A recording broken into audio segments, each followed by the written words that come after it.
안녕하세요. 예, 다 같이 기도하고 시작하겠습니다. 기도하시겠습니다. 저희를 사랑하시는 아버지 하나님 감사드립니다. 오늘도 저희에게 하나님의 말씀을 배울 수 있는 시간과 환경과 마음을 허락해 주신 것을 진심으로 감사드립니다. 여기에 주님의 은혜와 사랑을 사모하는 형제자매님들 한자리에 모여 있습니다. 이 가운데 정말 주 성령께서 함께하여 주시고 우리 마음을 열어주시고 우리가 어떻게 행해야 할 것들을 도와주시기를 간절히 부탁드립니다. 그리고 오늘 말씀을 통해서 우리 마음에 있는 의문들을 제하여 주시고 또한 주님의 진리 가운데로 말씀 가운데로 들어갈 수 있도록 도와주시옵소서. 저희들은 너무나 작고 연약합니다. 항상 하나님의 말씀으로 깨우쳐 주시고 도와주시기를 간절히 부탁드립니다. 또한 오늘 말씀이 결코 헛된 대로 돌아가지 않고 우리 마음에 깊이 새겨질 수 있도록 도와주시며 주님께서 역사해 주시기를 간절히 부탁드립니다. 그리고 이 보성교회에서 또 신앙생활 하시는 모든 형제 자매님들 정말 주님 오시는 그날까지 영육간에 강건할 수 있도록 도와주시고 또한 주님의 크신 역사에 함께 동참하여서 주님 오시는 그날까지 저희들이 열심히 살아갈 수 있도록 도와주시며 인도해 주시기를 간절히 부탁드립니다. 언제나 저희를 사랑하시는 예수님 이름으로 기도드립니다. 아멘. 사도행전 13장을 같이 보시겠습니다. 사도행전 13장 22절 말씀입니다.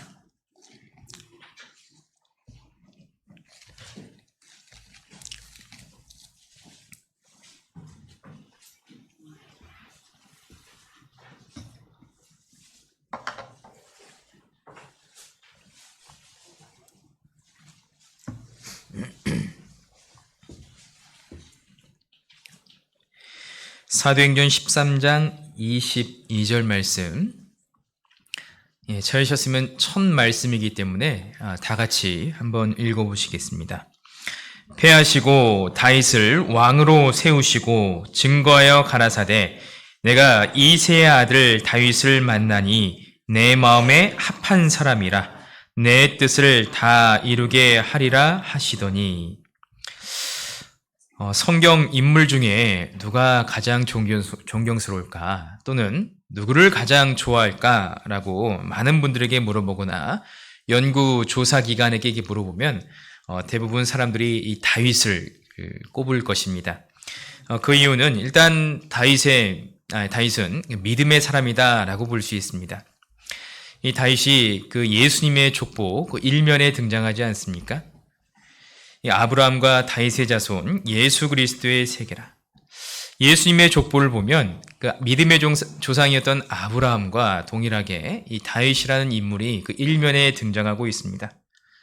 그것을 통해 살펴봤을 때도 이 다윗이 얼마만큼의 믿음의 신앙의 인물인지 우리가 알 수 있습니다.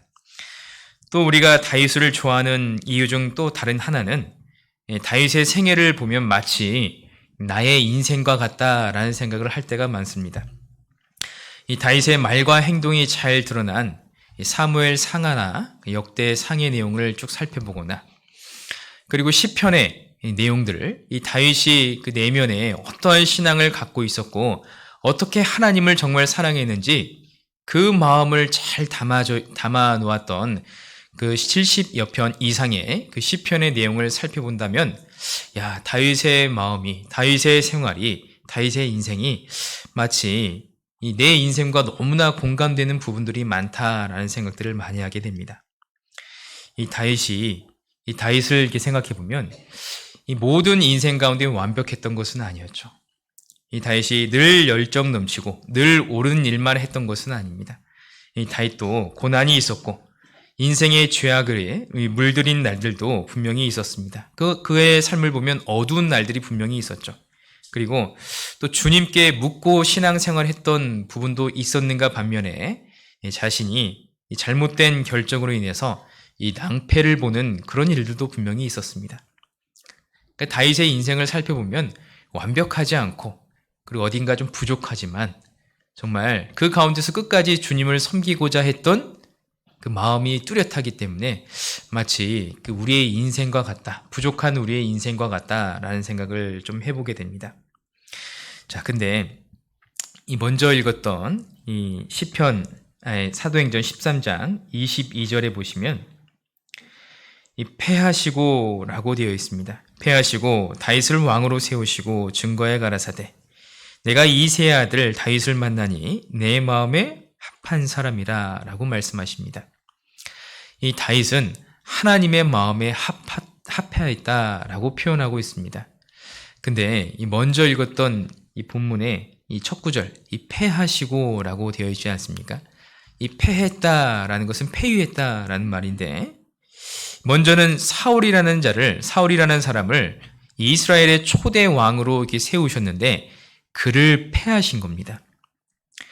왜 여기서 이 사울을 패하셨는지 보면 이 사울은 이 다윗과 달리 하나님의 마음에 합한 인물은 아니었던 겁니다.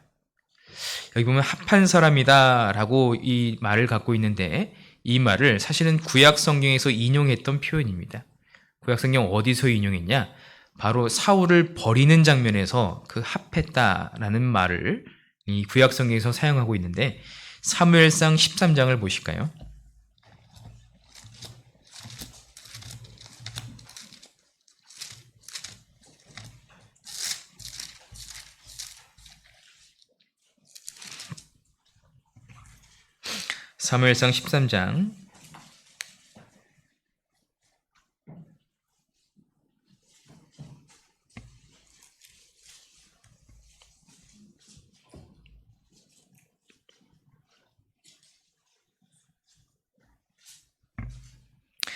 사무엘상 13장 13절로 14절을 보시면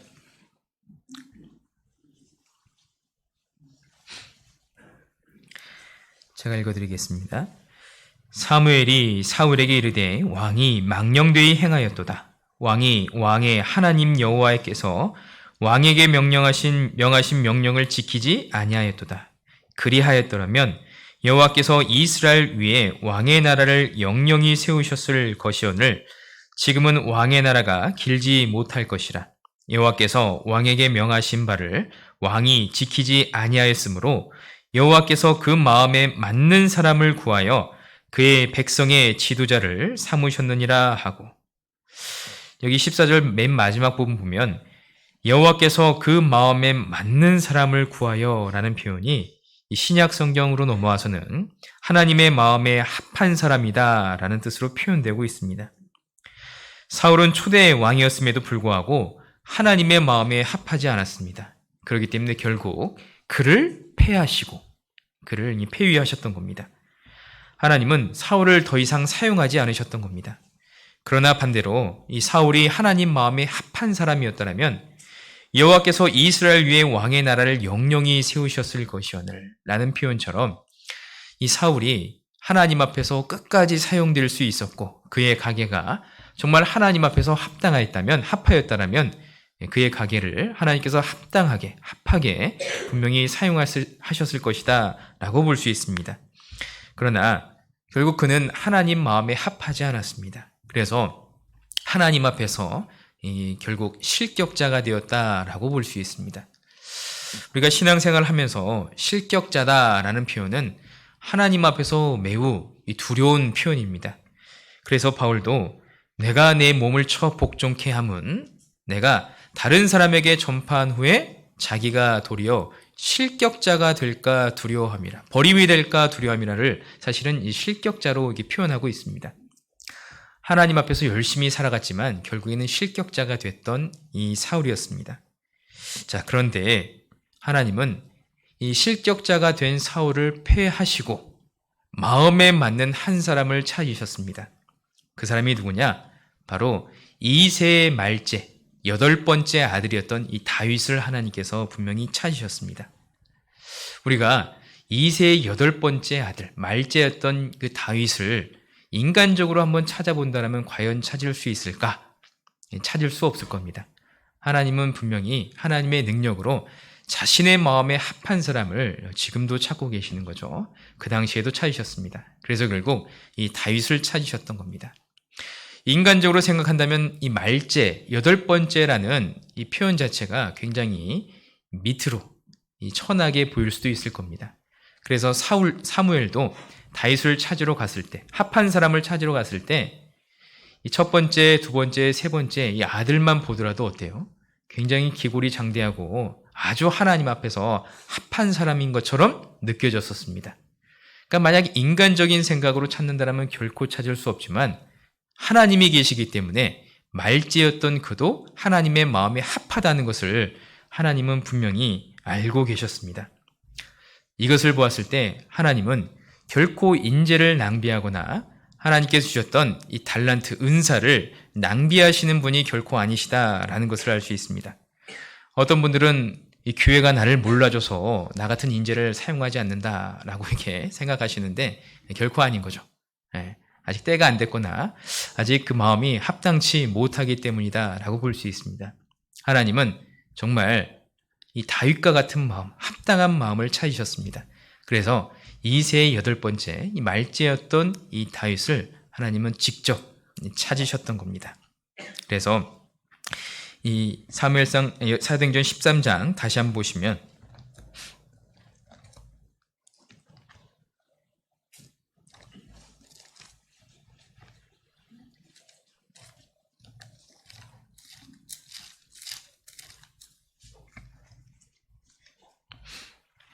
사도행전 13장 22절을 다시 한번 보시면 패하시고 다윗을 왕으로 세우시고 증거하여 가라사대 내가 이 세 아들 다윗을 만나니 내 마음에 합한 사람이라 내 뜻을 다 이루게 하리라 하시더니 이 사울은 분명히 실격자가 되었죠. 근데 반면 하나님은 다윗을 찾으셨습니다. 다윗을 찾아내시고 이가 정말 내 마음에 합한 사람이다. 내가 이 사람을 통해서 이 다윗을 통해서 내 뜻을 다 이루겠다라고 말씀하십니다. 그래서 결국 23절에 보시면 하나님이 약속하신 대로 이 사람의 씨에서 이스라엘을 위하여 구주를 세우셨으니 곧 예수라. 예수님의 족보 1면에 이 다윗이 등장하게 되는 겁니다. 하나님은 다윗을 분명히 사랑하셨죠. 다윗 그 인생이 분명히 완벽한 인생은 아니었습니다. 분명히 실패하는 인생도 있었고 죄악에 물들인 인생도 분명히 있었습니다. 그러나 하나님께서 그를 끝까지 사용하셨고 정말 그를 가장 귀중하게 사용하셨고 예수님의 족보 1면에 등장할 수 있게 사용하셨던 이유가 무엇이냐? 바로 그는 하나님의 마음과 맞았기 때문이다라고 볼 수 있습니다. 과거 영국에서 이러한 그 질문을 신문에다가 이렇게 공모했습니다.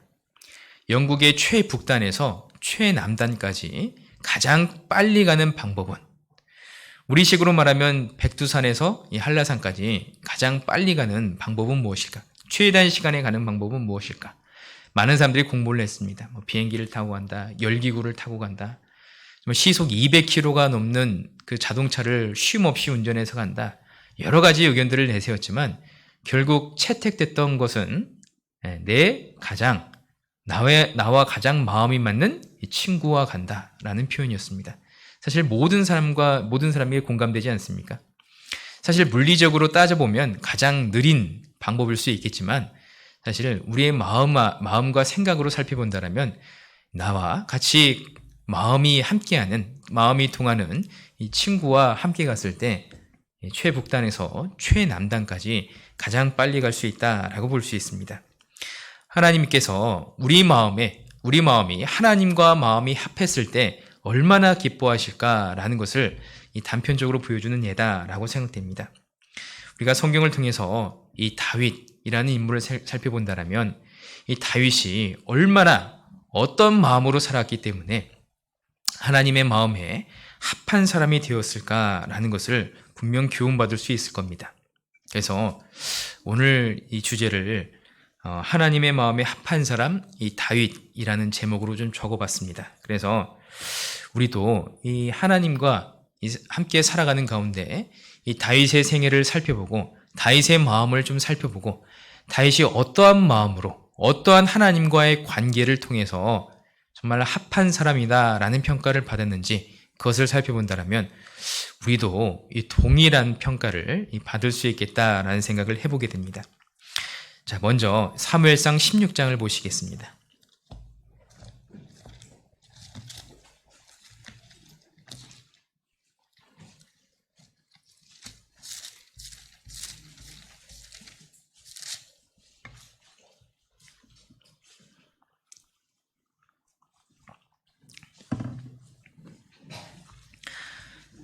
사무엘상 16장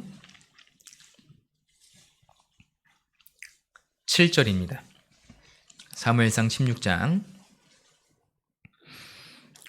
7절을 보시면 여호와께서 사무엘에게 이르시되 그 용모와 신장을 보지 말라. 내가 이미 그를 버렸노라. 나의 보는 것은 사람과 같지 아니하니 사람은 외모를 보거니와 나 여호와는 중심을 보느니라.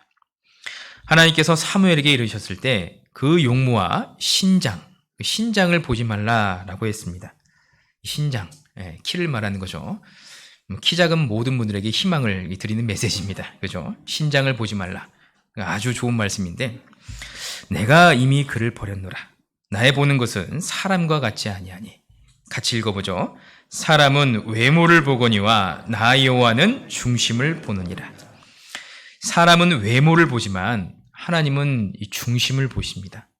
이 사람은 연봉을 살펴보고 그 사람의 이 모습을 살펴보고 그 사람의 키를 보지만 하나님은 중심을 보십니다.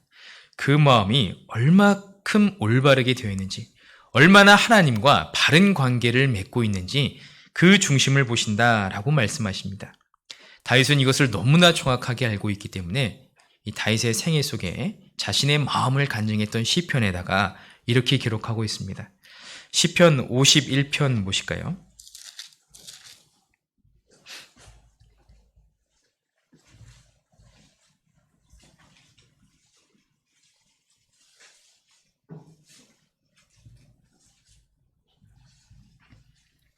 시편 51편 6절입니다. 중심에 진실함을 주께서 원하시오니 내 속에 지혜를 알게 하시리이다.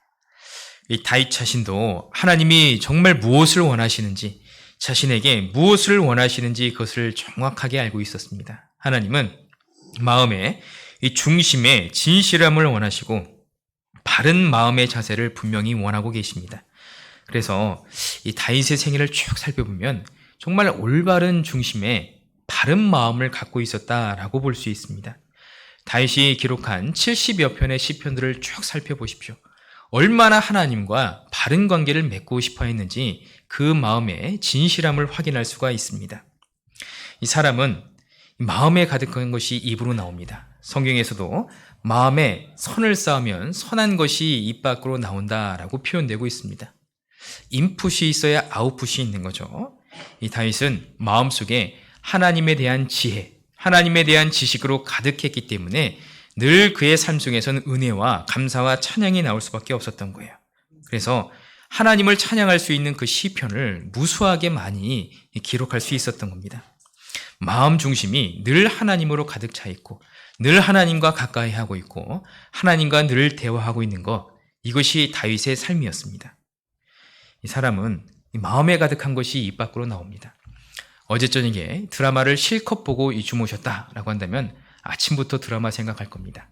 교회 나와서도 드라마 얘기를 하겠죠. 어제 그 드라마 봤어? 라고 물어봤을 때 드라마 본 사람을 만나면 동질감이 생깁니다. 그래서 하루 종일 드라마 얘기하다가 끝나게 되는 거죠. 그런데 어제 저녁에 정말 말씀을 읽고 정말 감동으로 하루를 마무리한 사람은 아침에 눈을 뜰 때 감사와 찬양으로 아침에 눈을 뜨게 됩니다. 그리고 늘 이 감격 속에서 살아가게 됩니다. 만나는 사람마다 정말 내가 어떻게 하나님과 만났는지, 어떻게 하나님과 대화했는지 그것을 늘 찬양하고 늘 간증하게 될 수밖에 없습니다. 우리의 마음이 그렇습니다. 내 마음이 무엇으로 채워져 있는가? 이것을 통해서 내가 분명히 입으로 간증할 수 있다라고 볼 수 있습니다. 이 다윗의 다윗의 중심은 진실함으로 가득 차 있었습니다. 그래서 늘 하나님을 체험할 수 있었던 거예요. 야, 하나님이 나와 함께 하시는구나. 하나님이 나와 함께 하신다라면 저 골리앗도 분명히 이길 수 있을 거야. 라는 마음을 이 다윗이 가졌던 겁니다. 이 다윗이 정말 하나님과 함께 하였기 때문에 골리앗과 싸울 수 있었습니다. 이 보면 우리가 사무엘상 17장 한번 보실까요?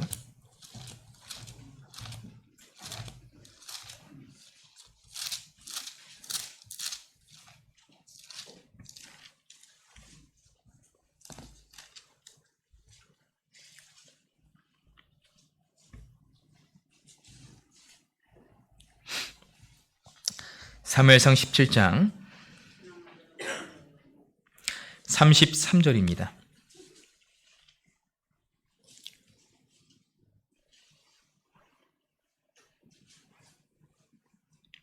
(33절부터) 제가 읽어드리겠습니다. 17장 33절.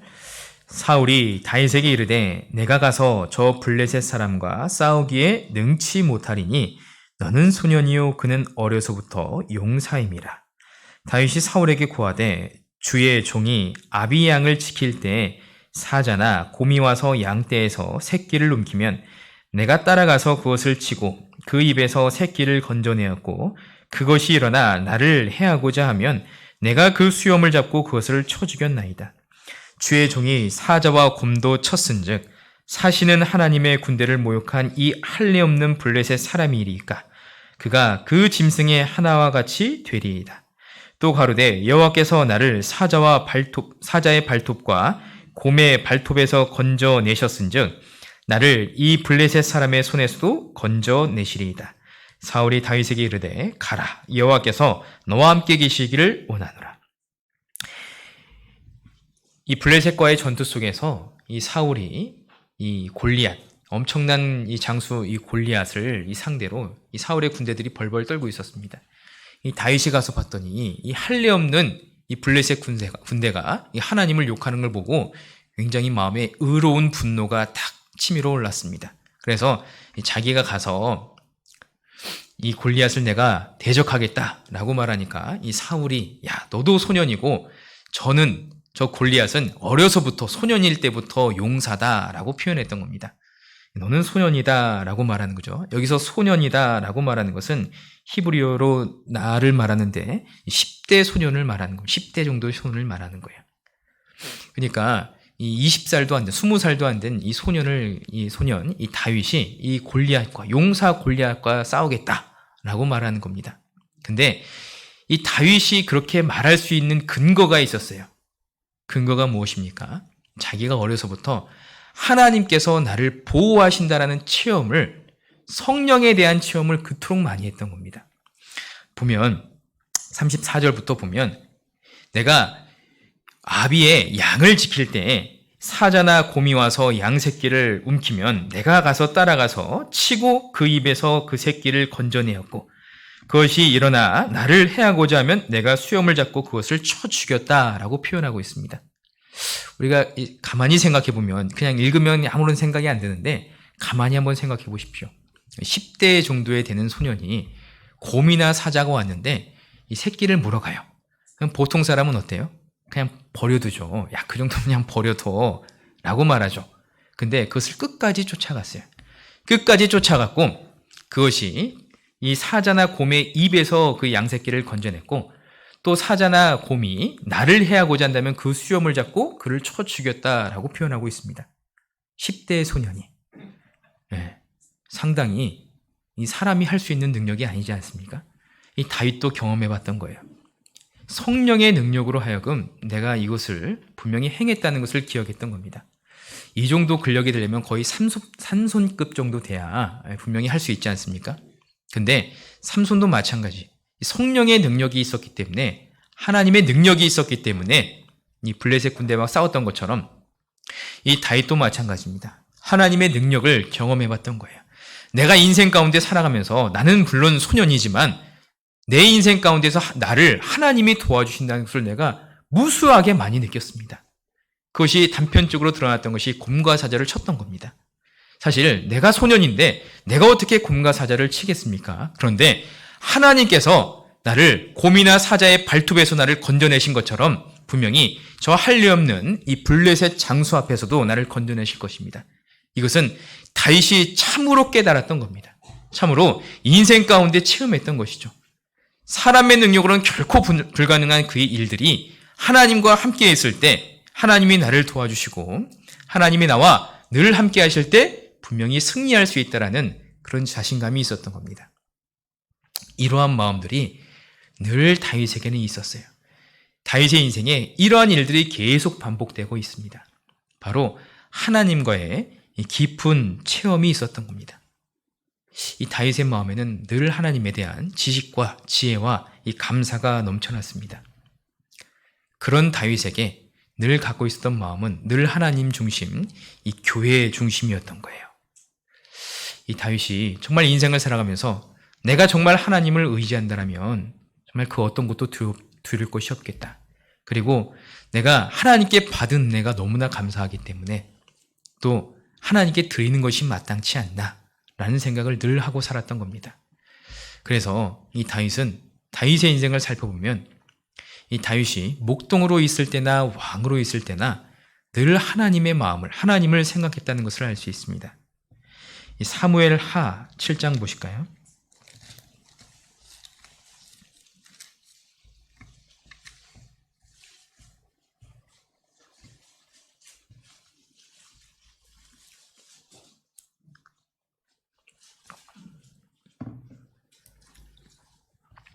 사무엘 하 7장 1절 2절입니다.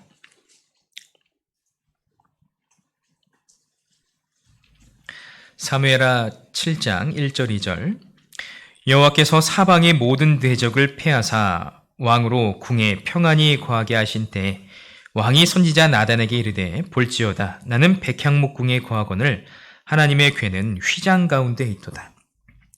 이 다윗이 왕으로 거하고 있는데 이 보면 여호와께서 사방의 모든 대적을 파하사 왕으로 궁에 평안히 거하게 하신 때 이 다윗이 왕으로 있었습니다. 그리고 궁에서 평안히 거하고 있을 때 이 다윗은 무엇을 생각하고 있었냐? 보면 2절에 보면 왕이 선지자 나단에게 이르되 볼지어다 나는 백향목 궁에 거하거늘 하나님의 궤는 휘장 가운데 있도다. 이 다윗의 마음은 늘 하나님 중심, 교회 중심이었기 때문에 자신이 목동으로 있었을 때나 왕으로 있었을 때나 그리고 왕으로 평안한 종에 거했을 때 가장 먼저 생각한 것이 있다면 바로 하나님이었던 겁니다. 하나님의 궤는 휘장 가운데 있도다. 나는 이렇게 평안하게 살아갔는데 하나님의 궤는 휘장 가운데 있다라는 마음을 생각했던 거예요. 원래 사람의 마음은 위치가 변하면 마음이 변합니다. 그래서 이 초심을 잃지 말라라는 표현이 있지 않습니까? 남자들이 처음에 군대 갔을 때 제가 이런 표현을 들어봤는데 훈련병으로 들어가지 않습니까? 그 훈련병으로 있는 사람들한테는 이런 말을 많이 해요. 너희들은 이 부대에서 가장 계급이 낮다. 얼마나 낮냐? 지나가는 개보다도 낫다라고 이렇게 표현합니다. 개 보면 격리하라 막 이렇게 얘기하는데 아무튼 가장 낮은 위치로 들어가게 되죠. 그러다가 시간이 지나면 일병, 상병, 병장 이렇게 올라가지 않습니까? 병장쯤 되면 그 위치가 금방 탁 바뀌지 않습니까? 가만히 생각해 보면 저희 때는 2년이었는데 지금은 1년 6개월 정도 되죠. 이 급격하게 신분이 상승한다는 것을 알 수 있습니다. 2년도 채 안 되는 시간에 병장에까지 위치에까지 올라가는 거예요. 그러면 그 빠른 시간에 위치가 변하면 사람의 마음이 어때요? 똑같이 빠른 시간에 바뀌게 되어 있습니다. 사람이 위치가 변하면 마음이 변하는 거예요. 어느 순간 나도 모르게 나도 꽤 높은 위치에 올라와 있다라는 이 교만한 마음이 들기 마련인 거예요. 회사에서도 마찬가지죠. 신입사원 때는 정말 누군가가 무엇인가 나에게 부탁했을 때 예! 하고 바로 달려나가서 일을 처리하지 않습니까? 그래서 의자에 앉았을 때도 의자의 등 바지에 등을 기대고 앉는 것이 아니라 어때요? 거의 의자의 끝부분에 엉덩이를 딱 걸쳐 앉고 허리를 꼿꼿이 세우고 열심히 일을 하고 있습니다. 누군가 나를 부르면 바로 튀어나가죠. 그게 바로 신입사원의 모습입니다. 그러다가 1년, 2년, 3년, 4년, 5년, 6년 지나가 보면 어때요? 이제는 뭐 엉덩이로 앉아있는지 등으로 앉아있는지 모를 정도로 누가 와도 그만 말아도 그만 시간만 보고 있는 거죠. 퇴근 시간만. 그걸 보면 이 사람이 위치가 변하면 이 마음이 쉽게 변하기 마련입니다. 그에 비해서 이 다윗은 어때요? 위치가 변했음에도 불구하고 내 생활이 편해졌음에도 불구하고 내 육신적인 것을 생각하지 않고 어때요? 하나님의 것을 생각했던 겁니다. 교회 안에서도 마찬가지죠. 우리가 위치가 변하면 어때요? 마음이 좀 변하기 마련입니다. 제가 예전에 청년회장을 했었는데 교회 안에서 이 청년회장을 하고 있을 때 어떤 이 자매님께서 저희 자매에게 이렇게 말하더래요. 저희 자매가 알려줬는데 아예 자매님 형제님이 청년회장님이시냐고 어쩐지 어깨에 좀 힘이 좀 들어가 있다 라고 이렇게 표현하더라고요. 제가 나 어깨에 힘 주지 않았는데 혹 그렇게 보이셨다면 참 내가 더 조심해야겠다라는 생각을 했었는데 이 사람이 은연중에 그럴 수도 있을 것 같습니다. 내가 의식하지도 않았지만 어깨에 힘을 좀 주고 이 목에 힘을 좀 주고 이 걸음걸이에 힘을 주고 뭔가 내가 좀 높아져 있다라는 그런 표현들을 은연중에 나타낼 수도 있는 겁니다. 근데 이 다윗은 어때요? 이 다윗은 내가 왕으로 되었을 때 하나님을 먼저 생각했던 거예요. 사람은 기회가 된다면 소원을 이루고 싶은 마음이 있습니다. 잠언 23장 7절에 보면 대저 그 마음의 생각이 어떠하면 그 위인도 그러한즉 마음에 생각하고 있는 것들이 소원하고 있던 것들이 그것이 드러나게 되어 있는 거예요. 로마서 8장 5절에 보면 육신을 쫓는 자는 육신의 일을 영을 쫓는 자는 영의 일을 생각한다라고 표현하고 있습니다. 바로 생각과 일을 동일시 보고 있는 겁니다. 내가 생각하고 있는 것을 행할 수밖에 없는 겁니다. 내가 추구하는 것을 따라갈 수밖에 없는 거예요. 이 다윗은 하나님 앞에서 마음과 생각이 올바랐기 때문에 내가 어떠한 기회가 주어졌을 때 반드시 하나님의 일을 결정하게 됐던 겁니다. 이 사람은 원하는 것, 기회가 생기면 그 원하는 것을 얻고자 합니다. 최근에 신조어 중에 키덜트라고 있습니다. 애어른이라는 표현인 거죠. 보면 수백만 원짜리 장난감을 판매하는데 그 수백만 원짜리 장난감을 누가 사냐? 한 30, 40대 어른들이 삽니다. 왜냐? 어릴 때는 못 갖고 놀았죠. 어릴 때는 못 갖고 놀았는데 좀 커서 재력이 생기니까 어때요? 갖고 싶은 마음이 생기는 거예요. 수백만 원짜리, 수십만 원짜리 장난감이나 뭐 게임기 같은 것을 어른들이 보통 구매합니다. 학생들은 구매할 돈이 없잖아요. 내가 위치만 올라가면 반드시 저거 사야겠다라는 생각을 하면 이 반드시 그것을 하게 돼 있는 거예요. 근데 다윗은 이러한 부분에서 늘 하나님을 생각했기 때문에 본인이 왕이라는 아주 좋은 위치에 올랐음에도 불구하고 야, 내가 어떻게 하면 육신적으로 잘 먹고 잘 살까? 야, 내가 이제 왕이 되었으니까 이제 저기 지중해 바다로 놀러 가갖고 좀 휴양이나 좀 즐겨볼까? 이런 생각했던 것이 아니에요. 나도 요트나 좀 만들어볼까? 이런 생각했던 것이 아닌 겁니다. 오로지 나는 이렇게 백향목궁에 거하는데 하나님의 궤는 휘장 가운데 있도다. 이것이 너무나 마음이 아팠던 겁니다. 다윗은 늘 하나님 중심, 이 교회 중심이었던 거예요.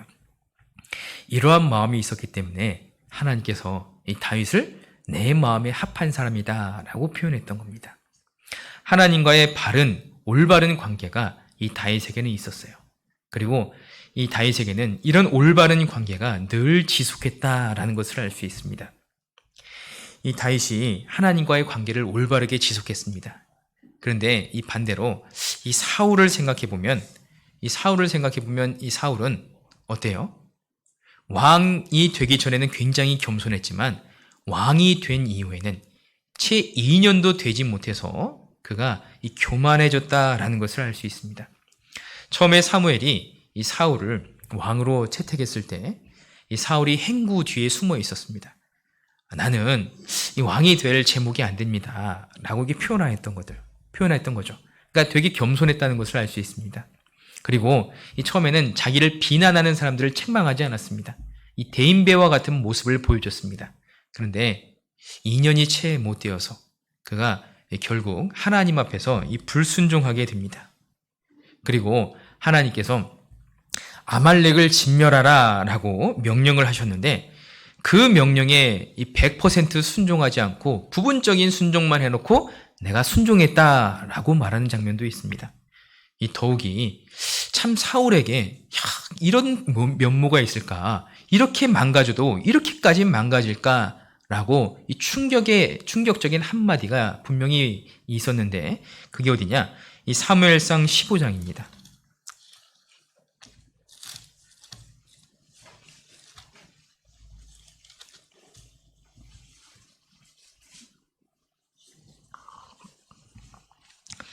사무엘상 15장 30절입니다.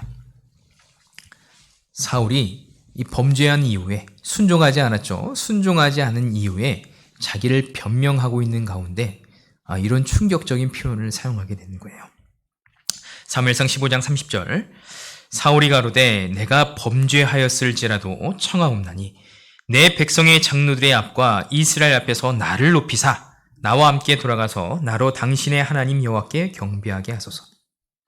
사울의 충격적인 표현입니다. 내가 범죄하였을지라도 내가 잘못했다는 것은 인정합니다. 그런데 내 백성의 장로들의 앞과 이스라엘 앞에서 나를 높이사 내가 잘못했다는 것은 인정하지만 그래도 사람들 앞에서 나를 좀 높여달라고. 참 이거 보면 구원 안 받은 사람들도 이런 표현들 보면 결코 올바르지 못하다라는 생각을 하게 됩니다. 그러나 이 사울이 이 교만으로 가득 차 있었기 때문에 무엇이 정말 옳은 것인지 보질 못했던 거예요. 완전히 눈이 가려졌던 겁니다. 그런데 이 반면 다윗을 보면 어떻습니까? 그가 목동으로 있을 때나 왕으로 있을 때나 늘 하나님 앞에서라는 이 코람데오의 의식을 늘 갖고 있었습니다. 내가 하나님 앞에서 내가 무엇을 높이겠느냐? 하나님 앞에 있는데 내가 사람 앞에 있는 것이 아니라 하나님 앞에 있는데 내가 무엇을 내가 높이고 무엇을 숨기겠느냐라는 것을 알 수 있습니다. 특별히 그 예가 이 법궤가 이 다윗성으로 들어올 때 이 다윗의 모습을 보면 알 수 있어요. 이 법궤가 다윗성으로 들어올 때 이 다윗이 배에 에봇을 입고 막 뛰노았다라고 표현되어 있습니다. 이렇게 저처럼 이렇게 정장을 다 입고 갖춰놓고 이렇게 뛰노는 게 아니라 이 배 에봇이 몸을 전체적으로 가릴 수는 없습니다. 그러면서 이제 뛰다 보니까 이 몸의 모든 부위가 이제 드러났던 것 같습니다. 근데 그 모습을 보면서 아내였던 누구죠? 미갈이 굉장히 업신여겼습니다. 왕이 채통을 지키셔야지 이게 도대체 무슨 일입니까? 라고 하는 장면이 있는데 그것도 사무엘하 6장 15절에 나옵니다. 사무엘하 6장 15절을 보실까요?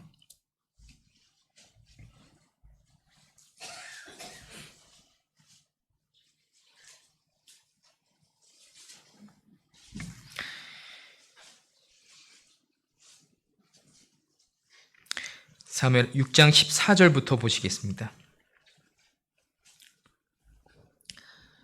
여호와 앞에서 힘을 다하여 춤을 추는데 때에 배 에봇을 입었더라. 다윗과 온 이스라엘 족속이 즐거이 부르며 나팔을 불고 여호와의 궤를 메어오니라.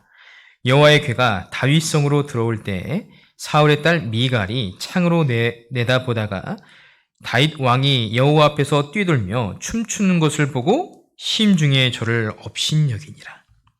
미갈이 그것을 보면서 비웃었습니다. 왕이 채통이 있어야지 도대체 저것이 무엇이냐고. 이 국민들 다 보고 있는데 거기 앞에서 이 벌거벗고 춤추는 꼴이 도대체 무엇이냐라고 말하는데 이 다윗의 마음은 그것이 아니었던 거예요.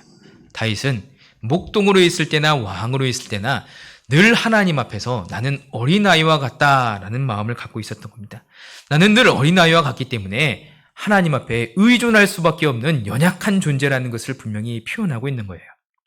그래서 6장 21절에 보면 다윗이 미갈에게 이르되 이는 여호와 앞에서 한 것이라. 여호와 앞에서 한 것이라. 내가 사람 앞에서 한 것이 아니라 여호와 앞에서 한 것이다 라고 말하는 겁니다.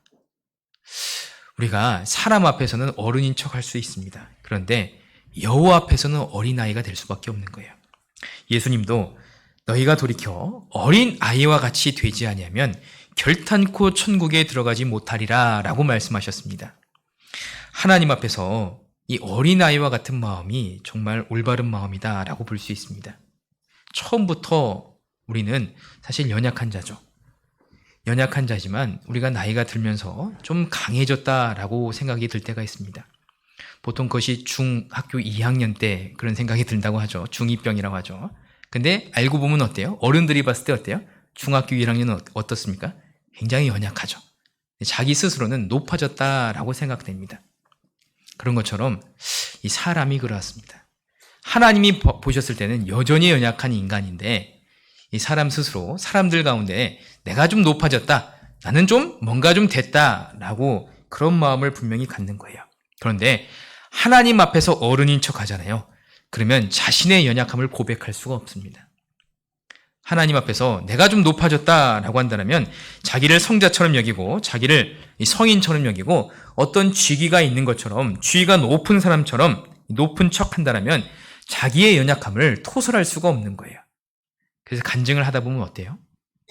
간증을 하다 보면 꾸미게 되는 겁니다. 이 사람이 하나님 앞에서는 그 어린아이와 같은 이 모습을 갖춰야 됩니다. 이 처음과 이 같은 마음을 늘 가지셔야 돼요. 말씀을 대할 때도 우리가 처음과 같은 마음을 가지셔야 됩니다. 처음에 우리가 말씀을 들으러 왔을 때, 야, 이런 말씀이 있을까? 집회 말씀을 들으면 어때요? 너무나 내 마음을 사로잡고 정말 내 마음을 정확하게 표현하고 있잖아요. 근데 몇 번 듣다 보면 또 듣냐 이렇게 얘기하죠. 같은 얘기가 반복되다 보면 지루하게 됩니다. 그런데 그게 아니라 정말 어린아이와 같은 마음을 가지셔야 됩니다. 저희 애들이 이 동화책을 많이 이렇게 읽어달라고 합니다. 근데 어제 읽었던 거 또 읽어달라고 해요. 어린아이들 보면 그러잖아요. 왜냐? 같은 감동을 계속 느끼고 싶어하는 마음입니다. 정말 어린아이와 같은 마음이 그러하다라고 볼 수 있습니다. 말씀을 들을 때도 정말 어린아이와 같은 마음으로 여전히 나는 아무것도 모른다라는 것을 마음에 전제하고 들었을 때 늘 감동을 유지할 수 있는 겁니다. 그런데 나는 이미 다 알아 라는 마음으로 듣는다라면 분명히 알죠. 하나님이 그에게 감동을 전혀 주시지 않으실 겁니다. 하나님 앞에서는 분명히 처음과 같은 마음을 가지셔야 됩니다. 그리고 끝날까지 그 마음을 유지하셔야 되는 거예요. 마태복음 24장 보실까요?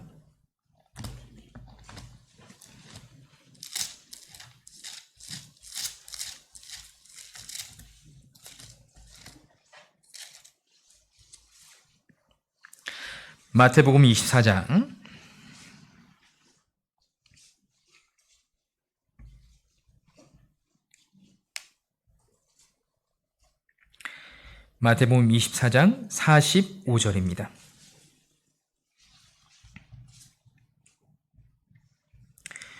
충성되고 지혜 있는 종이 되어 주인에게 그 집 사람을 맡아 때를 따라 양식을 나눠줄 자가 누구뇨? 주인이 올 때 그 종의 이렇게 하는 것을 보면 그 종이 복이 있으리로다. 충성되고 지혜 있는 종은 주인이 올 때까지 최선을 다해서 일합니다. 근데 한때 잘했던 사람, 한때 지혜로웠던 사람들은 주님이 오실 그날까지 끝까지 잘하지 못한다라는 특징이 있습니다. 이것은 지속되지 않으면 성령으로 난 것이 아니다라는 것을 표현하고 있습니다. 하늘로부터 난 것은 지속성이라는 것을 부여받을 수 있는 거예요. 주인이 올 때 처음과 같이 지속될 수 있는 신앙은 바로 성령이 붙들어주고 있는 신앙이다라고 볼 수 있습니다. 한 장 더 보실까요? 히브리서 13장입니다.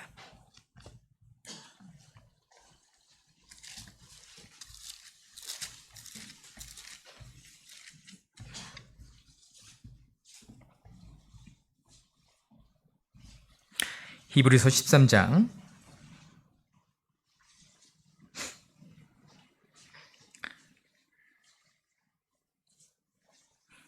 7절 보시면 하나님의 말씀을 너희에게 이루고 너희를 인도하던 자들을 생각하며 저희 행실의 종말을 주의하여 보고 저희 믿음을 본받으라. 저희의 말뿐 아니라 행실의 종말을 주의하여 보아야 그것이 참된 신앙이며 끝까지 지켜주는 신앙이다라고 볼 수 있습니다. 이 처음과 같은 신앙을 가지셔야 됩니다. 이 시작만 좋다라고 한다면 이 가룟 유다도 처음에는 신앙이 좋았습니다. 그도 12사도 중에 하나로 출발했죠. 하지만 결국 이 배신자로 생을 마감하게 되었습니다. 시작만 좋다라면 이 천사장이었던 루시퍼도 마찬가지입니다. 근데 그도 결국 이 타락한 마귀, 이 사탄 마귀가 됐습니다. 이것은 성령이 그를 붙잡아주고 있지 않기 때문에 그렇습니다. 성령에 매여있는 삶, 성령으로 붙잡힌 삶을 살아가는 사람들은 끝까지 한결같은 마음을 유지할 수 있다라고 볼 수 있습니다. 그래서 정말 다윗이 하나님 앞에서 끝까지 그 마음을 유지했던 이유는 늘 하나님과의 바른 관계를 유지했기 때문이다라고 볼 수 있습니다. 그 마음이 바로 하나님의 마음과 합한 마음이다라고 볼 수 있는 겁니다. 우리가 하나님과 바른 관계를 유지하고 있다면 그것이 분명히 이 다른 사람들과의 관계에 있어서도 이 분명히 드러나게 된다라고 볼 수 있습니다. 이 사람이 인생을 살아가면서 어떻게 하면 이 바른 이 삶을 살아갈 수 있을까? 우리가 살아간다는 것은 사실 이 공동체 안에 살고 있다라고 볼 수 있습니다. 가족 공동체, 이 친구 간의 공동체, 학교 가면 학교에서도 마찬가지입니다. 교회 오면 교회에서도 마찬가지입니다. 그런데 이런 여러 가지 관계들을 원만하게 잘 진행할 수 있으려면 삶의 인생 가운데 이 사람들과의 관계를 빼놓을 수가 없는 겁니다. 삶의 인생 가운데 이 원만한 관계를 잘 맺을 수 있으려면 반드시 하나님과의 관계가 올바라야 된다라고 볼 수 있습니다. 우리 인생은 끝없이 이 사람들과의 관계 속에 살아가고 있습니다. 특별히 이 가족과의 관계 속에서 살아가고 있죠. 근데 이 다윗을 보면 하나님과의 관계가 올바랐기 때문에 이 가족과의 관계도 올바랐다라고 볼 수 있습니다. 올바른 관계를 볼 수 있죠. 보시면 이 사무엘상 17장 보실까요?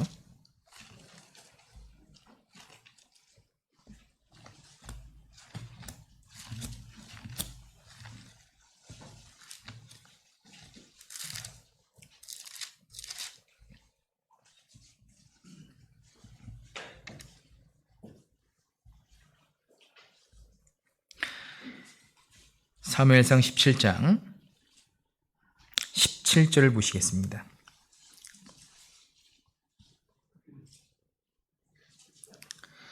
이새가 그 아들 다윗에게 이르되 내 형들을 위하여 이 볶은 곡식 한 에바와 이 떡 10덩이를 가지고 진으로 속히 가서 내 형들에게 주고 이 치즈 10덩이를 가져다가 그들의 천부장에게 주고 내 형들의 안부를 살피고 증표를 가져오라.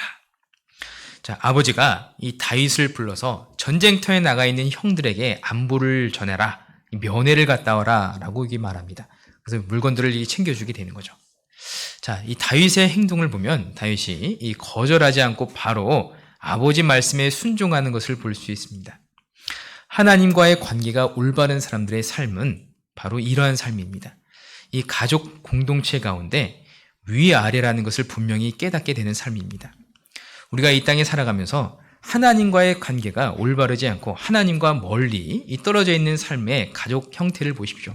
위아래가 없습니다. 그렇지 않습니까? 아버지 말씀에 순종하지 않는 그런 모습들을 보입니다. 하나님은 이 가족 공동체 안에 아버지와 그리고 형제들을 주면서 아버지에게는 순종하고 형제들에게는 희생하는 그런 모습들을 통해서 가족 공동체를 이루게 하셨습니다. 그 안에서 분명히 배울 수 있는 것들을 주셨던 겁니다.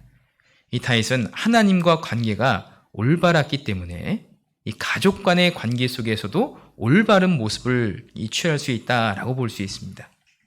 이 다윗은 이 가정에서 아들로서의 역할, 형제로서의 역할을 톡톡히 했다라고 볼 수 있는 거죠. 어떤 분들은 이 가족과의 관계를 굉장히 소홀하게 생각하시는 분들이 있습니다. 하지만 그렇지 않습니다. 우리 그리스도인들은 이 가족과의 관계 속에서도 반드시 이 배울 것들이 있는 거죠.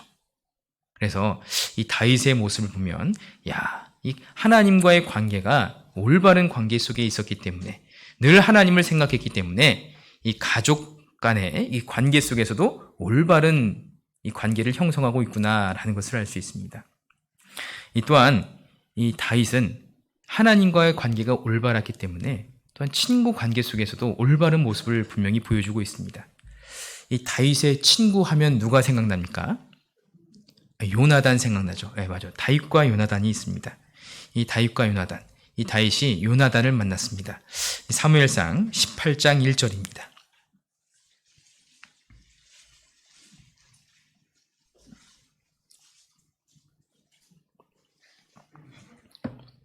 (18장 1절) 다윗이 사울에게 말하기를 마침에 요나단의 마음이 다윗의 마음과 연락되어 요나단이 그를 자기 생명같이 사랑하니라. 이 좋은 친구 관계를 맺고 있었다라는 것은 좋은 인간관계를 맺을 수 있었다라고 볼 수 있습니다. 이 다윗이 하나님과의 관계가 정말 바르게 있었기 때문에 이 친구 간의 관계에 있어서도 아주 바르게 성장했다는 것을 알 수 있죠. 요나단이 다윗을 자기 생명처럼 사랑했습니다. 그래서 정말 사울이 그를 죽이고자 할 때 요나단이 그의 생명을 살려줬습니다. 자신이 죽을 수 있다라는 그 위기 속에 있었음에도 불구하고 아버지가 자기를 해하려고 했죠. 그럼에도 불구하고 이 요나단이 이 다윗을 살려주게 됩니다. 자, 이렇게 서로 생명처럼 사랑했던 다윗. 이 다윗의 마음이 얼마나 신실하게 그 인간관계를 유지했는지 그 다음을 보시면 알 수 있습니다. 그 후에 조금 넘겨보시면 나중에 요나단이 죽게 됩니다. 전투에서 사울과 요나단이 이 죽게 되는 장면이 나옵니다. 자, 그러면 이 친구가 죽었습니다. 친구가 죽으면 어떻습니까? 당연히 이 친구가 가서 슬퍼하게 됩니다. 다윗이 가서 굉장히 슬퍼했습니다. 다윗이 너무나 크게 슬퍼했던 거예요. 보통은 그리고 여기까지 끝납니다. 우리가 인생 가운데 살펴보면 정말 친했던 친구들 이 장례식에 가게 됩니다. 장례식장에 가갖고 정말 친구를 위해서 크게 울어주고 그리고 이 부위 좀 많이 해주고 그리고 돌아옵니다. 그리고 끝나는 거죠. 이 세상에서는 보통 이렇습니다. 제가 아는 이 자매님이 남편분이 아주 큰 사업을 해서 친구가 굉장히 많았답니다. 이 사업할 때까지만 하더라도 친구가 엄청 많았대요. 모임이 한 달에 30일이면 29일이 이 개모임이 있었다고 말할 정도입니다. 그 정도로 굉장히 친구 관계, 인간관계가 굉장히 넓었었는데 그분이 갑자기 돌아가셨던 거예요. 그래서 장례식에 엄청나게 많은 인파들이 찾아왔습니다. 너무나 많은 인파들이 찾아왔어요. 보통 3일장 하지 않습니까? 그날은 5일장 했다라고 말합니다. 그 정도로 굉장히 많은 인파들이 찾아왔습니다. 그런데 그 이후에 남편이 죽고 난 다음에 1년이 지나니까 어때요? 그렇게 많던 친구들 아무도 자기 집에 찾아오질 않더랍니다. 그러면서 느꼈던 것이 이 정승집 개가 죽으면 어때요? 문지방이 닳도록 문전성시를 이루는데 막상 정승이 죽으면 아무도 안 찾아온다. 개미새끼 한 마리 없다라는 그런 표현이 있지 않습니까? 그런 것처럼 이 세상 사람들의 우정 자체는 거기에서 끝난다라고 볼 수 있습니다. 그 집안을 책임져 주든지 그 집안의 안위를 책임져 주는 일까지는 보통 생각하지 않습니다. 그런데 이 다윗이 하나님과의 올바른 관계 속에 있었기 때문에 요나단이 죽고 난 다음에 다윗이 왕이 됐죠. 왕이 된 다음에 첫 번째 했던 것이 무엇이냐? 바로 이 사울의 집에 남은 사람이 있느냐? 요나단에게 아들이 있느냐라고 물어봤습니다. 그리고 그 아들을 찾아내죠. 그 아들이 이름이 무엇이냐면 바로 이 무비보셋이라는 그 아들을 찾아냅니다. 신하들이 말합니다. 다윗 왕이시여, 그 아들 무비보셋은 절뚝발인이다 라고 표현합니다. 왜 절뚝발인이다 라고 표현했냐면 이 다윗이 왕이 되기까지 이 절뚝발이 병자들 이런 얘기 때문에 이 치를 알았던 적이 있었습니다. 그렇기 때문에 이 다윗이 말하기를 이 다윗성에 예루살렘 성에는 이 다음부터 이 절뚝발이 병자들은 절대로 못 들어온다 라고 선언했기 때문에 그렇습니다. 그것을 주변에 신하들이 정확하게 알고 있었기 때문에 이 다윗 왕이시여, 이 무비보셋은 이 절뚝발입니다 라고 말합니다. 그때 다윗이 뭐라고 하냐? 그런 거 상관없이 무비보셋 어디 있냐 라고 물어봅니다. 이런 거 생각하지 말고 무비보셋 데려와라. 그래서 다윗이 무비보셋을 만나러 가죠. 그 만나는 장면이 있는데 한번 보실까요? 이 사무엘 하 9장입니다.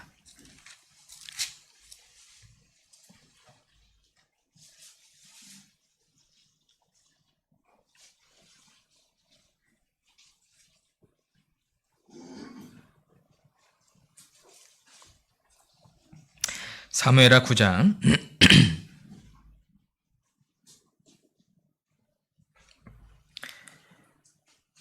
3절입니다. 왕이 가로되 사울의 집에 남은 사람이 없느냐? 내가 그 사람에게 하나님의 은총을 베풀고자 하노라. 시바가 왕께 고하되 요나단의 아들 하나가 있는데 절뚝발이니이다. 왕이 저에게 묻되 그가 어디 있느냐? 라고 말하죠. 그래서 이제 무비보셋을 만납니다. 7절 보시죠. 다윗이 가로되 무서워 말라. 내가 반드시 내 아비 요나단을 인하여 내게 은총을 베풀리라. 내가 내 조부 사울의 밭을 다 내게 도로 주겠고 또 너는 항상 내 상에서 먹을지니라. 저가 절하여 가로되 이 종이 무엇이간데 왕께서 죽은 개 같은 나를 돌아보시나이까.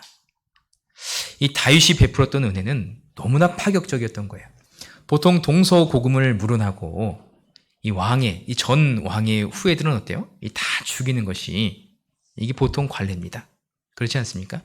전 왕권의 왕조의 모든 씨는 다 말려버리는 것이 이 보통 관례입니다. 근데 이 무비보셋도 알았던 거예요. 야, 나는 죽었다라고 생각했는데 다윗이 오자마자 했던 표현이 뭐냐면 두려워 말라라는 표현입니다. 그리고 이 사울의 밭을 다 내게 주겠고 이 재산, 잃어버렸던 재산 내가 다시 도로 찾아주겠다. 그리고 또 한 가지 알려줬던 것은 뭐냐면 너는 내 상에서 먹을지니라. 너를 내 아들처럼 왕자의 하나처럼 받아주겠다라고 표현했던 겁니다.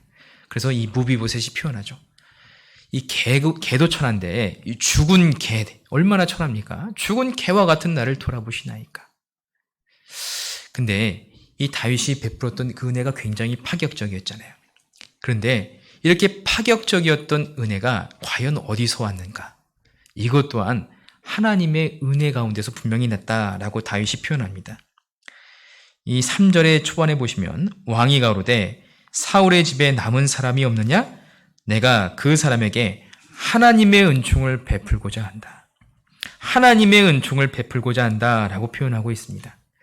이 다윗이 자기 친구의 아들, 죽은 친구의 아들에게 이런 파격적인 은혜를 베풀 수 있었던 이유는 하나님과의 관계가 지극히 바른 관계 속에 있었기 때문에 이렇게 이 친구의 관계 속에서도 아직도 신실한 그 마음을 유지할 수 있었다라고 말씀드릴 수 있습니다. 이 또한 이 다윗은 하나님과의 관계가 바랐기 때문에 이 신하들과의 관계 속에서도 올바른 태도를 갖고 있었습니다. 이 다윗의 주변을 보면 많은 군장들이 있었습니다. 왜 많은 군장들이 있었을까? 보면 이 다윗이 하나님과의 관계 속에서 이 충성된 마음을 갖고 있었기 때문에 신하들도 그것을 보면서 다윗에게 충성할 수 있었던 거예요. 이 진실된 태도를 보일 수 있었던 겁니다. 이 친구의 관계는 저절로 얻어지는 것이 아닙니다. 분명히 올바른 이 진실된 마음으로서 이 하나씩 이 만들어지는 그 과정 속에 있는 거예요. 특별히 이 다윗이 이 군장들을 세울 때는 이 좋은 인재들을 등용하는 것이 아니라 이 사회적으로 문제가 있었던 사람들을 이 데려다가 한 사람씩 세우는 모습을 볼 수가 있습니다. 이것 또한 사울과 굉장히 대조되는 모습인 거죠. 이 사무엘상 14장 보실까요?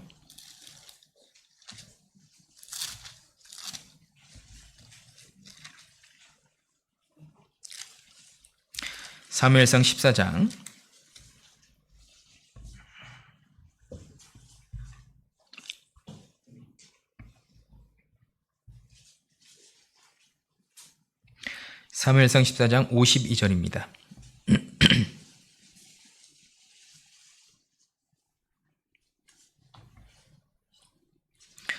사무엘상 14장 52절. 사울의 사는 날 동안에 블레셋 사람과 큰 싸움이 있었으므로 사울이 힘 있는 자나 용맹 있는 자를 보면 그들을 불러 모았더라. 이 사울은 이 주변에 있는 인재들을 전부 다 끌어모았습니다. 주변에 힘 있는 자, 용맹한 자를 보면 그들을 끌고 모았던 겁니다. 그런데 반면 이 다윗은 당시에 문제 많았던 사람들을 끌고 모았던 거예요. 사무엘상 22장 1절 보실까요?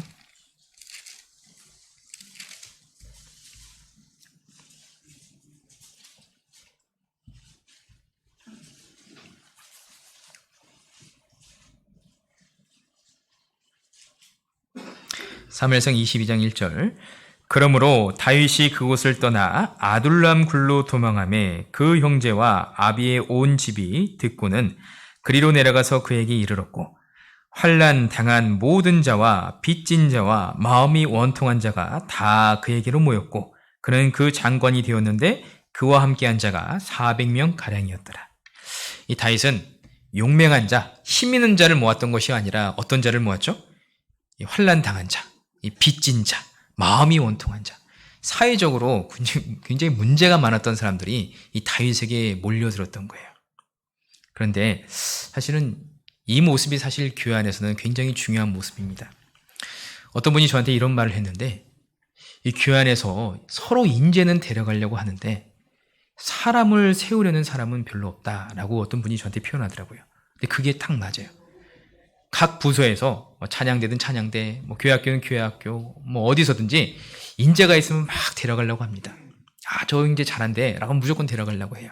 근데 이 사람을 세워서 사용한다라는 것은 사실 많지 않다라고 볼 수 있습니다.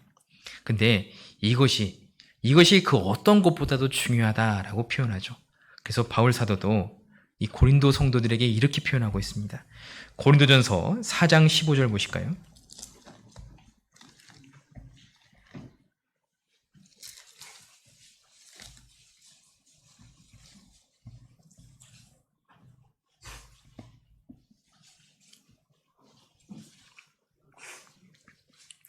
고린도전서 4장 15절. 그리스도 안에서 1만 스승이 있으되 아비는 많지 아니하니 그리스도 안에서 복음으로써 내가 너희를 낳았습니다. 교회 안에는 1만 스승이 있죠. 그런데 아비는 많지 아니하다라고 표현되고 있습니다. 진정 그 사람의 영혼을 생각해 주는 사람, 정말 아버지와 같은 존재는 많지 않다라고 표현하는 거죠. 우리는 보통 일 중심적이다 보니까 어떻게 하면 우리 부서가, 어떻게 하면 우리 구역이 정말 일을 잘할까? 어떻게 하면 칭찬받을까? 어떻게 하면 사람 앞에서 정말 열심히 했다라는 얘기를 들을까? 사실 이런 이야기는 많이 합니다. 그런데 정말 아버지와 같은 마음으로 이 성도 하나가 정말 세워졌으면 좋겠다. 이 가정 하나가 정말 세워졌으면 좋겠다라고 이 마음을 갖는 사람들은 많지 않다라고 표현하는 거죠. 여기 보면 이 너희를 낳았음이라 할 때 낳았다라는 표현이 헬라어로 겟나오인데 이 출산하다라는 표현하고 동일한 표현입니다. 이 출산이라는 표현이 얼마나 이 고통스러운 표현이면서 얼마나 힘든 표현입니까? 우리가 잘 알고 있죠. 그래서 이 바울은 일꾼들을 표현할 때 복음으로서 낳았던 아들 디모데, 디도, 낳은 아들 오네시모라고 표현했던 겁니다. 내가 너희를 전도할 때, 너희를 세울 때 양육을 깃들이는 전도, 양육을 깃들였던 이 성도 세움을 분명히 했다라고 표현하는 겁니다. 우리가 이 겉으로 화려해 보이는 이런 직분 물론 중요하죠. 그런데 하나님 앞에서 가장 좋은 모습은 성도 한 사람 한 사람 세우고, 그리고 그 한 사람의 영혼을 이 깊이 있게 생각하는 마음이 더 소중하다라고 볼 수 있습니다. 그리고 그 언뜻 보기에는, 일반적으로 사람이 언뜻 보기에는 이 사울의 그 용맹한 자들이 굉장히 좋아 보입니다. 소위 말하는 이 네임밸류 있는 사람들로 구성되어 있기 때문에 이 겉으로 볼 때는 굉장히 용맹 있는 자, 힘 있는 자가 굉장히 좋아 보였을 겁니다. 예를 들면 우리 교회 회장단은 다 서울대 출신이야 라고 한다면 얼마나 좋아 보입니까? 우리 구역장님은 스카이 출신이야 라고 한다면 얼마나 좋아 보입니까? 그 교회 위상이 막 올라가는 것 같죠. 근데 이 사울의 모습을 보면 딱 알 수 있어요. 아무리 용맹 있는 자, 힘 있는 자 이렇게 구성해서 전투에 나갔지만 골리앗 한 사람 앞에서 다 도망가는 모습을 보여줍니다. 그렇지 않습니까? 그런데 반면 이 다윗의 용사들은 높은 학력은 고사하고 이 사회 부적응자들이 모여져 있죠. 근데 이 다윗의 마음을 정확하게 알고 있기 때문에 다윗이 은연중에 내가 이 베들레헴 물가, 이 베들레헴 우물 곁에 있던 그 우물, 베들레헴 성 옆에 있던 그 우물, 이 과거에 마셨던 우물이 있는데 그것을 누가 나로 하여금 마시게 할꼬라고 은연중에 얘기했을 때 세 용사가 이 블레셋 군대와 충돌하면서까지 그곳에 가서 물도 오는 장면들이 딱 나와요. 이런 거 보면 다윗을 위해서 충성을 바쳤던 사람들이 이 사람들이구나라는 것을 알 수 있습니다. 다윗이 한 사람 한 사람씩 세웠던 인물들. 이 다윗이 하나님 앞에 충성했기 때문에 이들이 다윗에게 충성했다라고 말씀드릴 수 있습니다. 그래서 정말 우리가 가장 교회 안에서 중요한 것이 무엇일까? 바로 연약한 자들에게 내가 전화 한 통 해주고, 오늘 안 나오셨더라고요 하면서 이렇게 전화 한 통 해주고 잘 살고 있는지 붙들어주는 그런 일들 가운데 분명히 이 하나님과의 관계가 올바르기 때문에 이 사람과의 관계 속에서도 당연히 이 올바르게 가질 수 있다라고 볼 수 있습니다. 이 다윗을 따르던 모든 용사들은 이 다윗의 그런 면을 보고 따랐습니다. 다윗이 하나님께 정말 순종하고 정말 충성했고 하나님과의 관계를 굉장히 올바르게 갖고 있었기 때문에 그것을 보고 있었던 모든 신하들 또한 이 다윗을 충성되이 따랐다라고 볼 수 있습니다. 그래서 이 다윗의 군대 장관 중에 하나였던 아마새가 이렇게 표현하게 되는 거예요. 역대상 12장 보실까요?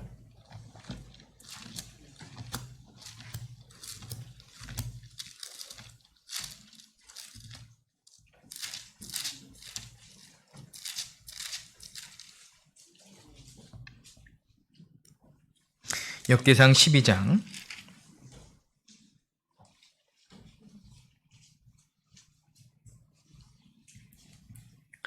역대상 12장 18절입니다.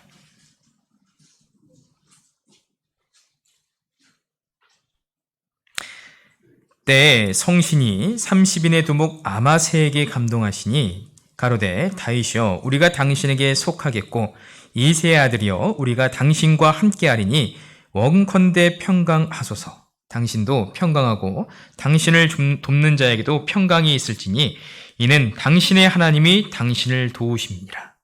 당신의 하나님이 당신을 도우심이니라. 당신이 하나님과 함께 있기 때문에 나 또한 당신을 도울 것이다 라고 표현하는 겁니다. 우리가 하나님께 충성하는 사람들을 이렇게 살펴보십시오. 나 또한 하나님을 충성하는 자이기 때문에 그 주변으로 사람이 모이게 되어 있습니다. 하나님을 정말로 사랑하는 자를 한번 보십시오. 나 또한 하나님을 정말 사랑하기 때문에 그 주변을 그 중심으로 모이게 되어 있는 겁니다. 내가 하나님 편이라면 당신도 하나님 편이고 다른 사람들도 하나님 편이면 같이 모일 수밖에 없는 거예요. 왜냐? 하나님이 중심이 되어주시기 때문에 같이 모일 수밖에 없는 겁니다. 이 마태복음 13장에 보면 예수님께서 이런 말씀을 하셨습니다. 예수님께서 추수 때에 이 가라지가 있는 것을 보면서 이 제자들이 말하는 거예요. 예수님, 주여 가라지를 뽑으리까 놔둬라. 둘 다 놔둬라. 나중에 추수 때가 되면 추수꾼들에게 말하기를 가라지는 먼저 거두어 불사르게 단으로 묶어두고 그리고 곡식무와 곡간에 들이리라 라고 표현했습니다. 마지막 시대가 가면 갈수록 이 가라지가 성행하게 되는데 근데 그들은 하나님께서 말씀하시죠. 단으로 묶어둔다 라고 표현했습니다. 우리가 이 끼리끼리라는 표현이 있습니다. 유유상종이라는 표현이 있는 거죠. 유유상종 뭡니까? 같은 것끼리 모이지 않습니까? 생명이 있는 곡식들은 알아서 모입니다. 생명이 있기 때문에 하나님을 중심으로 알아서 모일 수밖에 없는 거예요. 그런데 이 가라지는 생명이 없기 때문에 이 단이라는 뭔가 하나의 규칙이나 이 구성용으로 묶어둬야 됩니다. 그런데 중요한 것은 이 가라지들이 나중에 이 교회 안에서 있으면서 뭉쳐지면서 이 알곡들을 시험하는 연단하는 연단거리가 된다라는 겁니다. 이 마지막 때가 되면 될수록 유유상종하게 된다라고 표현하는데 우리가 정말 하나님을 따르고 내가 정말 하나님과의 중심이 올바르게 되어 있다면 내 주변에 어때요? 하나님을 따르는 자들이 굉장히 많을 겁니다. 그래서 이 다윗이 그랬다라고 볼 수 있는 거예요. 이 다윗의 중심이 하나님과 올바른 관계를 맺고 있었기 때문에 이 다윗을 따랐던 신하들도 이 믿음이 있었죠. 그렇기 때문에 하나님을 따랐다라고 볼 수 있는 겁니다. 그리고 이 다윗은 심지어 원수조차도 이 사랑하는 모습을 보여줍니다. 이 원수에게조차도 끝없는 충성심을 보여줍니다. 사실 이 원수라는 존재는 우리에게 어떻습니까? 이 미우라 아야코라는 사람이 쓴 책 빙점에 보면 이런 내용이 나옵니다. 이 빙점에 나오는 이 소설 주인공이 의사예요. 의사인데 자기를 가르쳐줬던 의학 박사님이 계십니다. 교수님이 계십니다. 교수님이 어느 날 이런 얘기를 하는 거예요. 학생들을 모아놓고 얘들아, 세상에서 가장 어려운 것은 이 독일어가 아니다. 이 독일어는 그 당시에 의학 서적이 독일어로 많이 나왔기 때문에 이 독일어를 많이 배웠습니다. 근데 그 교수님 말하는 것을 이 독일어가 세상에서 가장 어려운 것이 아니다. 독일어는 내가 막 100년 동안, 80년 동안 연구해서 공부하면 결국에는 마스터할 수 있는데 사람이 1000년을 살든 10,000년을 살든 결코 할 수 없는 것이 있다면 예수님께서 하셨던 말씀, 네 원수를 내 몸과 같이 사랑하라. 이 말은 사람이 죽었다 깨어나도 할 수 없다라고 표현합니다. 그 책에 보면 그렇게 나와요. 맞죠? 이 사람이 결코 할 수 없는 것은 이 원수를 사랑하는 겁니다. 근데 가만히 생각해 보세요. 가만히 생각해 보면 이 그리스도인 안에서는 예수님과의 관계 속에서 가만히 생각해 보면, 그래, 내가 원수를 그냥 내가 정말 예수님 생각하면서 참자, 이 사랑하자, 라는 마음이 들 때도 있는 거예요. 그러지 않습니까? 우리가 평소에는 그렇게 사랑할 수 없지만 정말 예수님 생각하면 그런 생각이 듭니다. 이 다윗이 그랬어요. 이 사울이 다윗에게 했던 행동들을 보면 굉장히 이 분노할 정도로 상당히 심하다라는 표현이 듭니다. 이 골리앗과의 전투 속에서 사울이 이렇게 표현합니다. 이 골리앗을 이기면 내가 그로 많은 재물을 줘서 부하게 하고 내 딸을 그에게 줄 것이다 라고 약속합니다. 근데 이 사울이 이 골리앗과 전투 이후에 다윗에게 하여금 많은 돈을 주어서 이 부하게 하였다라는 이야기가 없습니다. 그리고 이 다윗에게 딸을 준다라고 했지만 이 딸을 주지 않았어요. 주는 척하면서 뺏어버렸습니다. 이 둘째 딸 미갈을 준다라고 했지만 미갈도 결국에는 다른 남자에게 시집 보내버립니다. 주는 척하면서 안 줬어요. 몇 번이나 속였던 겁니다. 그리고 다윗을 처음에는 이 군대 장관으로 세웠습니다. 군대 장관으로 세웠죠. 그리고 군대 장관 이후에도 그가 여러 가지 공을 세우니까 사람들이 말하기를 사울이 죽인 자는 천천히요, 다윗이 죽인 자는 만만이다. 그것이 뇌리 탁 꽂혀버렸어요. 그러면서 이제부터 다윗의 행동을 막 주목하여 보면서 그가 공을 세울 때마다 막 떨리게 되는 거예요. 결국 그를 천부장으로 강등시켜버립니다. 그리고 전선의 최전방으로 보내서, 지금으로 말하면 좌천시킨 거죠. 이 최전방으로 보내서 전투하게 만들어요. 이 다윗을 그렇게 홀대했던 겁니다. 그리고 이 다윗을 직접적으로 죽이려고 이 창을 던진 일이 2번이나 있었고, 군대를 보내서 다윗을 여러 번 죽이려고 했던 겁니다. 자, 근데 그런 다윗이 이 사울 앞에서 다윗이 결코 불평하지 않았던 거예요. 그러면서 말하기를 나는 천한 사람이다. 나는 천한 사람이다. 그리고 이 다윗이 사울을 죽일 수 있는 기회가 2번이나 있었습니다. 사울을 죽일 수 있는 기회가 2번이나 있었는데, 그러면서 말하기를 사울을 절대 죽이지 않았던 거예요. 왜냐? 여호와의 기름 부음을 받은 사람을 내가 절대 해하지 않겠다. 여호와의 기름 부음 받은 자가 정말 여호와의 기름 부음 받은 자를 내가 어떻게 정말 해야겠느냐? 라고 할 정도로 이 다윗이 이 하나님과의 관계를 깊이 있게 생각했던 거예요. 어떤 그 형제님께서 이 교회 안에 이 종종 이런 일들이 가끔씩 있습니다.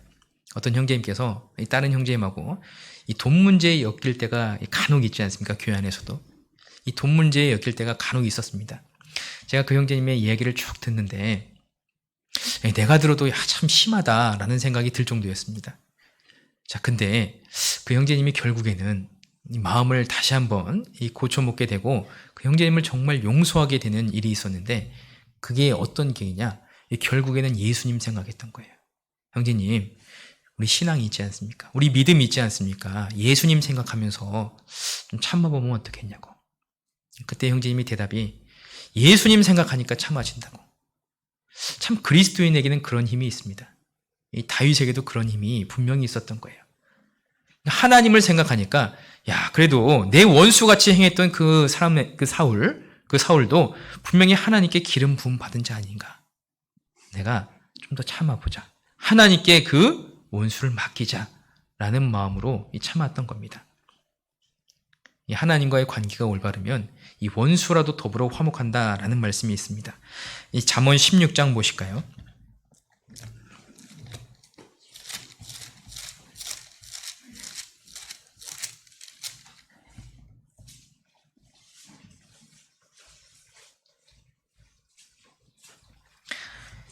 잠언 16장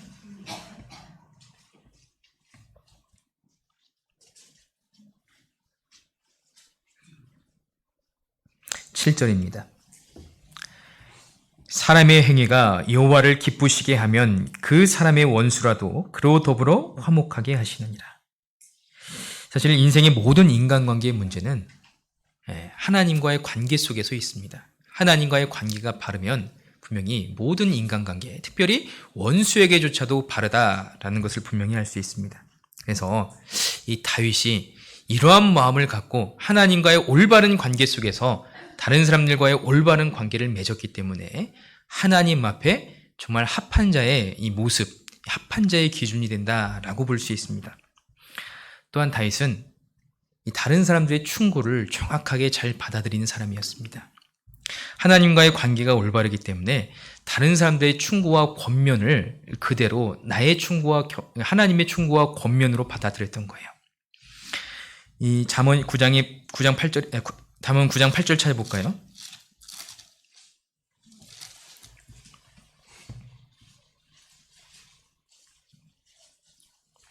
잠언 9장 8절.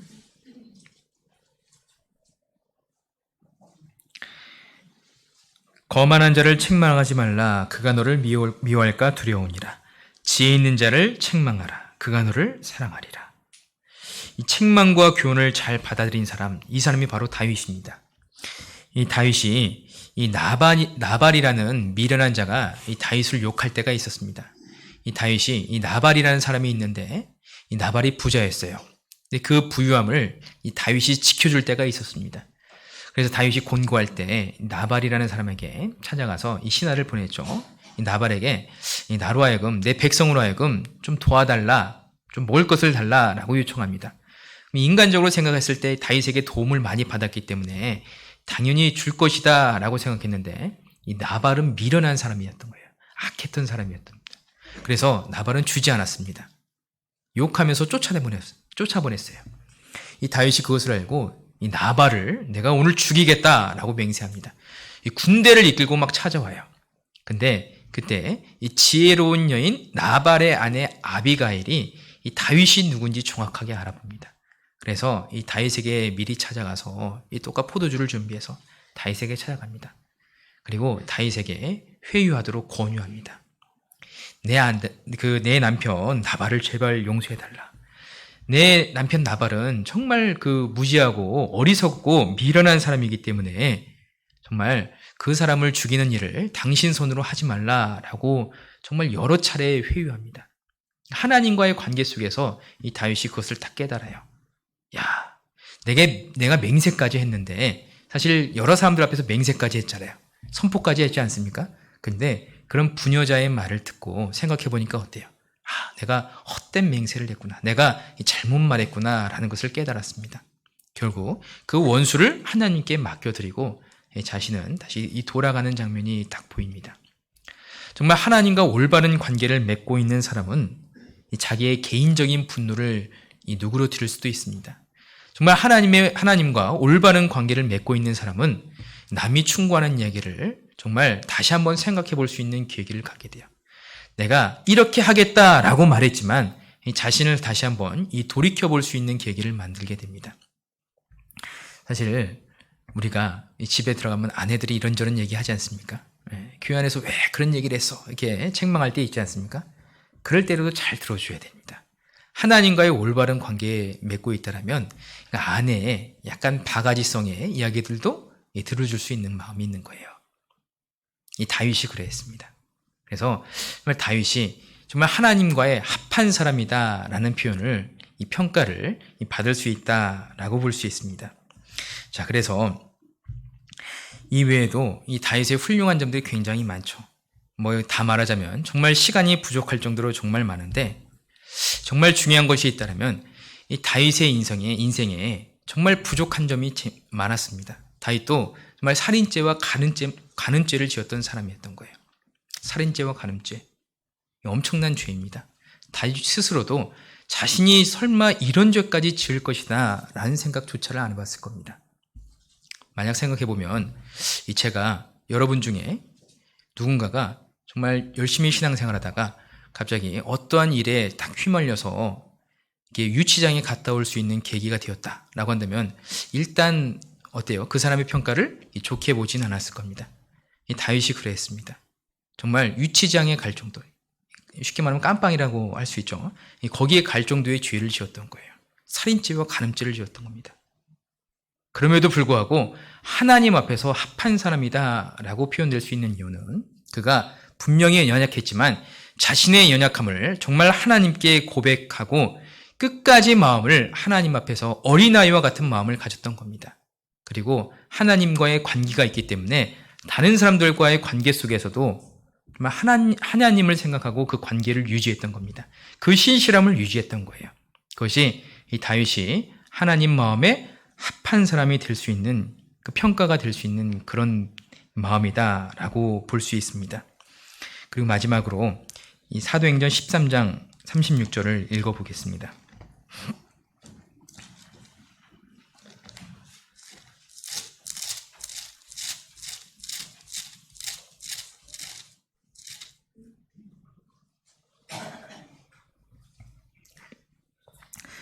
사도행전 13장 36절.